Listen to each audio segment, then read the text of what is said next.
बिस्मिल्लाहिर्रहमानिर्रहीम। मेरा नाम है जी रजब।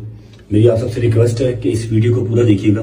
मैं अल्लाह पाक और उसके रसूल सल्लल्लाहु अलैहि वसल्लम पर कामिल ईमान रखता हूँ। और दोस्तों, पाकिस्तानी यूट्यूबर और व्लॉगर रजब भट्ट, जो कि अपनी फैमिली की औरतों को दिखाकर बहुत जल्दी फेमस हुआ, आज एक के बाद एक तनाजे में उलझता जा रहा है। कभी इन पर 295A का मुकदमा दर्ज हो रहा है, तो कभी लोग 295C लगाने की डिमांड कर रहे हैं। आखिर ऐसा क्या हुआ कि एक यूट्यूबर, एक व्लॉगर, जो कि बड़े आराम से अपनी फैमिली को दिखाकर पैसे कमा रहा था, आज सोशल मीडिया से अचानक गायब हो गया है? क्या इसने नबी पाक सल्लल्लाहु अलैहि वसल्लम की शान में गुस्ताखी की है या फिर मामला कुछ और है? आइए इस पूरी कहानी को तफसील से जानते हैं। आजकल रजब भट्ट के खिलाफ लोग सड़कों पर निकल आए हैं, लोग थानों के बाहर खड़े हैं कि उस पर केस किया जाए। रजब भट्ट ने टिकटॉक पर अपनी एक आखिरी वीडियो अपलोड की। आप सब अपना ख्याल रखो, इंशाल्लाह जल्दी मुलाकात हो। उसी सेम शर्ट में वो जहाज में बैठा हुआ है, मतलब रजब भट्ट ने पाकिस्तान को छोड़ दिया है। और उसकी सबसे बड़ी वजह है सेक्शन 295A, जो कि पाकिस्तान में इस पर लगी है, जिसकी वजह से वो दुबई चला गया है। रजब भट्ट के लिए सबसे बड़ा खतरा ये था कि लोग थानों के बाहर खड़े होकर डिमांड कर रहे हैं कि रजब भट्ट पर 295C का मुकदमा दर्ज किया जाए। मेरे उस्ताद पे भी बहुत दफा लगी थी, मेरे पे भी बहुत दफा लगी। मेरे उस्ताद के सर पे भी थी 295, मेरे सर पे दो है 295A, 295C। जो हमारा आज परफ्यूम लॉन्च होने जा रहा है, उसका नाम भी 295C का मतलब यह है कि जो कोई भी शख्स नबी करीम सल्लल्लाहु अलैहि वसल्लम की शान में गुस्ताखी करता है, उसकी सजा या तो कत्ल है या फिर उम्र कैद। अब सवाल ये पैदा होता है कि रजब भट्ट ने ऐसी कौन सी गुस्ताखी की है जिसकी वजह से लोग उस पर 295C लगाने की डिमांड कर रहे हैं? तो इस सारी कहानी को समझने के लिए आप जरा इस वीडियो को देखें। सिगरेट पी रहा है, बोतल पी रहा है, तो पुलिस वाला डाला है,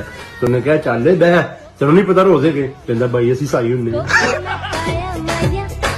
अब यहाँ पर डॉगर ने क्रिश्चियंस का दिल तोड़ा, उनके इमोशंस को हर्ट किया, जिसकी वजह से ईसाइयों ने इन पर 295A का मुकदमा दर्ज करवा दिया। जैसे ही इन पर मुकदमा दर्ज हुआ तो इन्होंने क्रिश्चियन कम्युनिटी से माफी मांग ली। न सिर्फ डॉगर ने बल्कि रजब भट्ट ने भी आम अवाम और क्रिश्चियन से माफी मांगी। अगर रजब भट्ट ने माफी मांग ली थी तो उसे ये बात खत्म कर देनी चाहिए थी, लेकिन रजब भट्ट ने एक परफ्यूम लॉन्च की जिसका नाम रखा गया 295A, और यही से सारा मामला बिगड़ा। मेरे उस्ताद पे भी बहुत दफा लगी थी, मेरे पे भी बहुत दफा लगी। मेरे उस्ताद के सर पे भी थी 295, मेरे सर पे दो है 295A, 295C। जो हमारा आज परफ्यूम लॉन्च होने जा रहा है, उसका नाम भी अब ये बात कोई भी समझ सकता है कि रजब भट्ट ने ये जानबूझकर किया, और फिर बड़े फखर से कहा कि ये दफा मुझ पे लगी है, मेरे उस्ताद पे भी लगी थी। दरअसल रजब भट्ट सिद्धू मूसेवाला को अपना उस्ताद मानता है, और इसके उस्ताद ने भी एक गाना लॉन्च किया था जिसका नाम था 295, और यही वो गाना था जिसे लोगों ने सबसे ज्यादा पसंद किया था। हिंदुस्तान में तो 295A का मतलब है कि कोई भी किसी के मजहब को डिग्रेड नहीं कर सकता, लेकिन पाकिस्तान में 295C का मतलब है गुस्ताखे रसूल, और गुस्ताखे रसूल की सिर्फ एक ही सजा, सर तन से जुदा। रजब भट्ट की सबसे बड़ी गलती ये थी कि उसने वीडियो बनाते हुए 295A का नाम तो लिया, लेकिन जज्बात में 295C का भी नाम ले लिया, और बड़े फखर से कहा कि मुझ पर 295C लगी है। मतलब रजब भट्ट को फखर है कि उस पर 295C लगी है। ये है जी वैगन, जो मेरा उस्ताद कहता था कि अगले साल दे विच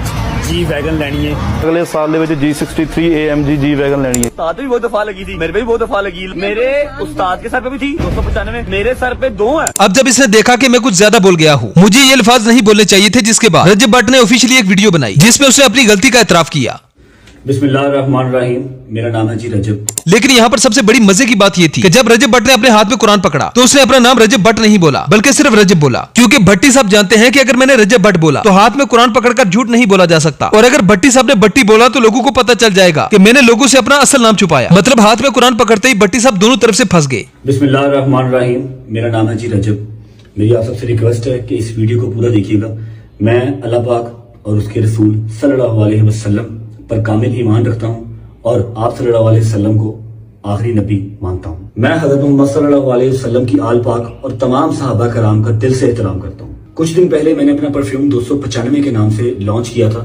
इसमें मेरा हरगिज मकसद कानून नमूसे रिसालत 295A, 295C को मैं बिल्कुल इंकारी नहीं हूँ। मेरा बिल्कुल मकसद ये नहीं था कि मैं 295A या 295C जिस रिसालत के तहत ये लगती है कि मैं उसका इंकारी हूं, नहीं, ऐसा बिल्कुल हरगिज नहीं है। अब यहाँ पर रजब भट्ट के इस बयान के बाद तो यही पता चलता है कि रजब भट्ट ने लाइलमी में ये बात कह दी। सवाल यहाँ पर ये पैदा होता है कि क्या रजब भट्ट एक बच्चा है जिसे पता ही नहीं कि 295 क्या है? पाकिस्तान में तो बच्चे को 295C के बारे में पता है। लोग ये भी जानते हैं कि गुस्ताखे रसूल की सजा सर तन से जुदा है। रजब भट्ट को 295C के बारे में कुछ नहीं पता, लेकिन वो चीख चीख कर कह रहा है कि मुझ पर 295A भी लगी है और 295C भी, और यही दफा मेरे उस्ताद पर भी लगी थी। उसके ऊपर 295A और 295C दोनों में से कोई पर्चा नहीं उसके ऊपर।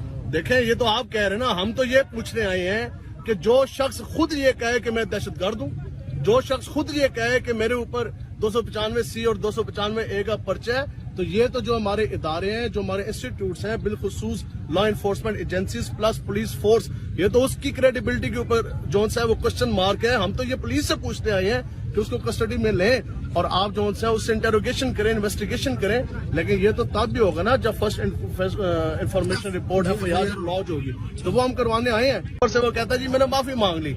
ये तो इसी तरह ही है कि आप जनाब 1000 बंदे मारे और उसके बाद आप कह दें कि मैंने माफी मांग। अब ये भी नहीं कहा जा सकता कि रजब भट्ट ने कहीं भी गुस्ताखी की है। इससे गलती ये हुई कि इसने अनजाने में सिद्धू मूसेवाला बनने की कोशिश की और कंप्लीटली सिद्धू मूसेवाले को फॉलो किया। यहाँ पर यह भी हो सकता है कि रजब भट्ट ने जब बड़े फख्र से कहा कि 295A और 295C मुझ पर लगे हैं और ये दफा मेरे उस्ताद पर भी लगी थी, तो इन दफात के बारे में उसे इल्म ही ना हुआ हो और जब उसे अपनी गलती का एहसास हुआ तो उसने अपनी बात से रुजू भी कर लिया। हाँ, ये बात कही जा सकती है कि ये बेगैरत है, अपनी फैमिली को दिखाता है, अपने बेडरूम को दिखाता है, माँ बहन को नचवा कर पैसे कमाता है, लेकिन गुस्ताखे रसूल का लफ्ज इस्तेमाल करना जरा मुनासिब नहीं। लोगों को भी सोचना चाहिए कि हम क्या कर रहे हैं, लेकिन हमारी अवाम ही दोगली है। वो रजब भट्ट की माँ बहन को भी देखना चाहती है और उसे गुस्ताखे रसूल भी डिक्लेयर करना चाहती है। पता नहीं हम मुनाफिकत में कहां तक जाएंगे। हमारी कौम का मसला यह है कि हम किसी भी चीज की सर्च नहीं करते, बस सुनी सुनाई बात पर अमल करते हैं। हमें चाहिए कि हम जब तक किसी के खिलाफ पक्के सबूत ना देखें, अन्य वाह उसके पीछे ना हो जाया करें। अगर रजब भट्ट इस मामले के बाद माफी ना मांगता तो फिर कहा जा सकता था कि इस मामले में रजब भट्ट कसूरवार है, लेकिन अब तो अवाम इसके इतनी मुखालिफ हो चुकी है कि पाकिस्तान छोड़कर रजब भट्ट को भागना पड़ा। कसूर असल में हमारी कौम का ही है। हमें सबसे पहले अपने गिरबान में झांकना चाहिए। हमें देखना चाहिए कि हम किन लोगों को सपोर्ट कर रहे हैं। अगर हम बेगैरतों की सपोर्ट कर रहे हैं तो फिर हम भी बेगैरत हैं। Thanks for watching.